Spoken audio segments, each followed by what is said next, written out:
அனைவருக்கும் வணக்கம். நாம் இப்போ பாக்கியலட்சுமி சீரியலில் என்னெல்லாம் சுவாரஸ்யமான விஷயங்கள் நடக்குதுன்னு பார்க்கலாம் வாங்க. நம்ம அமிர்தா என்ன முடிவு எடுக்கிறதுன்னு தெரியாமல் உட்காந்து ரொம்பவே ஃபீல் பண்ணிக்கிட்டு இருக்காங்க. அந்த டைமில் நம்ம எழில் வந்து அமிர்தா நீ ஒன்றும் வருத்தப்படாத, கொஞ்சம் ரிலாக்ஸாக இரு அப்படின்னு சொல்லிட்டு அமிர்தாவுக்கு ஆறுதல் சொல்கிறாங்க.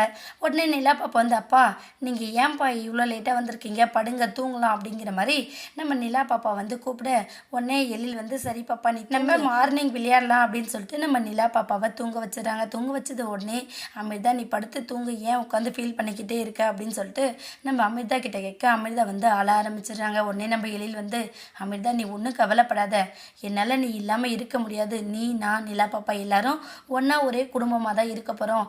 இந்த பிரச்சனையை பற்றி நான் பல தடவை யோசிச்சிட்டேன், எதுவாக இருந்தாலும் சரி நம்ம ஒன்றா இருப்போம் அப்படின்னு சொல்லிட்டு நம்ம எழில் வந்து சொல்கிறாங்க. ஆனால் அமிர்தா வந்து சாரி எழில், தயவு செஞ்சு என்னை மன்னிச்சிடுங்க, எனக்கு என்ன பண்ணுறதுன்னே தெரியல, என்னால் நீங்கள் இல்லாமல் இருக்கவே முடியாது, நீங்கள் தான் என்னோட வாழ்க்கை அப்படிங்கிற மாதிரி அமிர்தா ரொம்ப ஃபீல் பண்ணுறாங்க.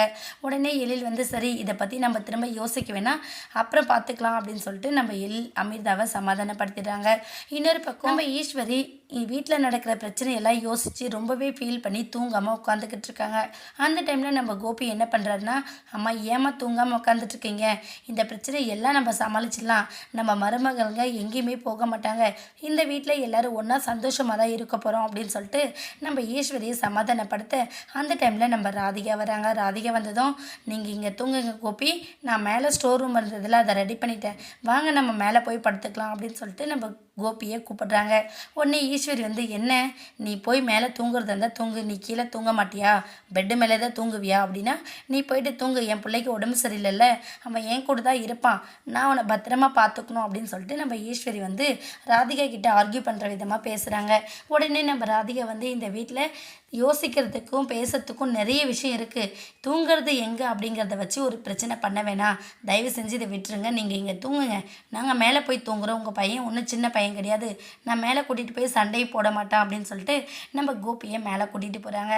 உடனே கோபியும் அம்மா நீங்கள் தூங்குங்க, அப்பா பணியில் வெளியே தூங்கிட்டு இருக்காரு, அப்பாவை உள்ளே வர சொல்கிறேன் அப்படின்னு சொல்லிட்டு நம்ம கோபியும் வெளியே வந்துடுறாங்க. வெளியே வந்ததுமே நம்ம ராதிகா ஒரு பக்கம் நீங்கள் மேலே போங்க, நான் வந்து மாமாவை உள்ளே போய் படுக்க சொல்லிட்டு வரேன் அப்படின்னு சொல்லிட்டு நம்ம தாத்தா கிட்ட வந்து சொல்கிறாங்க, மாமா நீங்கள் உள்ளே போய் தூங்குங்க, வெளியே பணியில் படுக்க வேண்டாம் அப்படின்னு சொல்லிட்டு நம்ம ராதிகாவும் கிளம்பி போயிட்டாங்க. மேலே என்னடானா வீட்டில் நடக்கிற பிரச்சனை எல்லாம் நம்ம கோபி ரொம்ப வருத்தப்படுறாங்க. ராதிகா இந்த ரூமை நீ எந்த அளவுக்கு அழகாக டெக்கரேட் பண்ணியிருக்க, எல்லாமே நீ ஒண்டியே பண்ணியா, ஆனால் இந்த வீட்டில் எல்லாரும் மனசொழிஞ்சு போன ஒரு நிலையில் எல்லாருக்கும் ஆறுதலாகவும் பக்கபலமாகவும் நான் பதில் சொன்னேன், ஆனால் என்னால் அந்த மாதிரி ஒரு நிலைமையை யோசிச்சே பார்க்க முடியல, ஏன்னா எழில எனக்கு ஆரம்பத்துலேருந்து ரொம்ப பிடிக்கும், அவனுக்கு தான் என்னை பிடிக்காது, அவங்க அம்மா கூடவே இருப்பான், நான் எது சொன்னாலும் அதில் ஒரு விஷயத்தை வச்சு சண்டை போட்டுகிட்டே இருப்பான், இப்போ அவனோட நிலைமை இப்படி கேள்விக்குறியாக இருக்குதுன்னு நினைக்கிறப்ப மனசே தாங்கலை, என்ன பதில் சொல்கிறதுன்னு தெரியல அப்படின்னு சொல்லிட்டு ரொம்பவே மனசு உடைஞ்சு போய் நம்ம கோபி ஆள ஆரம்பிச்சிடுறாங்க. உடனே இதையெல்லாம் பார்த்துக்கிட்டு இருக்க நம்ம ராதிகா வந்து நீங்கள் ஒன்றும் ஃபீல் பண்ணாதீங்க கோபி, எல்லாருக்கும் ஆறுதல் சொன்னீங்க, கடைசியில் நீங்கள் உட்காந்து ஃபீல் பண்ணிக்கிட்டு இருக்கீங்களே, எப்படி இது, இந்த பிரச்சனைக்கு ஒரு முடிவு வரும் கண்டிப்பாக, இப்போ நம்ம வீட்லேயே அந்த மாதிரி ஒரு பிரச்சனை நடக்குதுன்னு பார்த்துக்கோங்க, ஏன்னா ராஜேஷ் திரும்ப வந்து என்னையும் மைவையும் கூப்பிட்டாங்க அப்படின்னா நீங்கள் என்ன பண்ணுவீங்க அப்படின்னு சொல்லிட்டு சொல்கிறாங்க.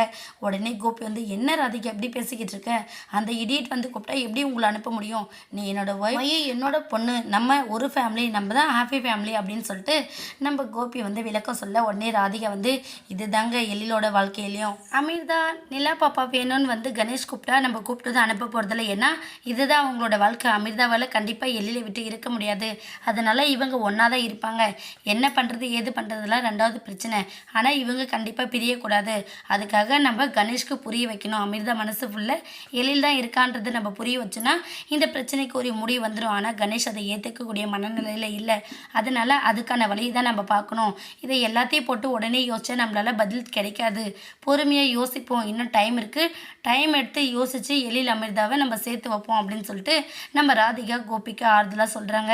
இன்னொரு பக்கம் நம்ம தாத்தா இனியா ஈஸ்வரி எல்லோரும் உட்காந்து வீட்டில் இருக்கிற சூழ்நிலை நினச்சி ரொம்ப வருத்தப்பட்டு இருக்காங்க. அந்த டைமில் நிலா பாப்பா வந்து எல்லாருக்கும் குட் மார்னிங் சொல்லிவிட்டு எல்லாரோடைய ஜாலியாக இருக்கிறத பார்த்ததுமே நம்ம தாத்தா ஈஸ்வரி எல்லாரும் ரொம்ப ஃபீல் பண்ணி அழ ஆரம்பிச்சிட்டாங்க. இவ தான் எல்லாரையும் தாத்தா பாட்டி அத்தை அப்பான்ற உறவோடு இருக்கா, இவ்வளோ எப்படி நம்மளை அப்படி கூப்பிடாதுன்னு சொல்ல முடியும், இந்த கணேஷ் பையனுக்கு கொஞ்சம் கூட அறிவே இல்லை அப்படிங்கிற மாதிரி இவங்க எல்லாரும் ரொம்ப ஃபீல் பண்ணிக்கிட்டு இருக்காங்க.